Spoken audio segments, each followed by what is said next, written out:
एक समय की बात है। जंगल के पास एक लकड़हारा रहता था। वो जंगल में लकड़ी इकट्ठा करता था और उन्हें पास के बाजार में बेचता था, कुछ पैसों के लिए, जिससे उसके घर का गुजर बसर चलता था। एक दिन की बात है, वो एक पेड़ काट रहा था। तभी हुआ ये कि गलती से उसकी कुल्हाड़ी पास की एक नदी में गिर गई। नदी बहुत ज़्यादा गहरी थी और वास्तव में तेजी से बह रही थी। उसने बहुत प्रयास किया अपनी कुल्हाड़ी को खोजने की, लेकिन उसे वो वहाँ नहीं मिली। अब उसे लगा कि उसने अपनी कुल्हाड़ी को खो दिया है।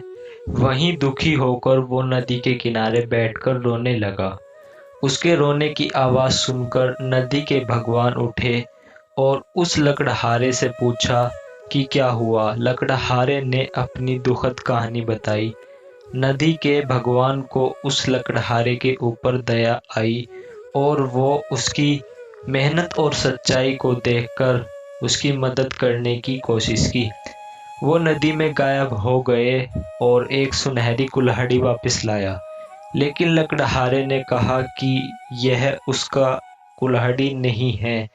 वो फिर से गायब हो गए और अब की बार उन्होंने चांदी की कुल्हाड़ी लेकर वापस आए। लेकिन इस बार भी लकड़हारे ने कहा कि ये कुल्हाड़ी भी उसका नहीं है। अब नदी के भगवान पानी में फिर से गायब हो गए और अब की बार वो एक लोहे की कुल्हाड़ी के साथ वापस आए। लकड़ी की कुल्हाड़ी देखकर लकड़हारा मुस्कुराया और कहा कि यह उसकी कुल्हाड़ी है।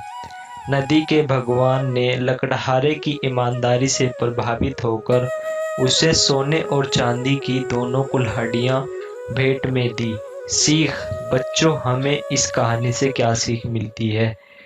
हमें इस कहानी से यह सीख मिलती है कि हमें ईमानदारी सर्वोत्तम नीति है।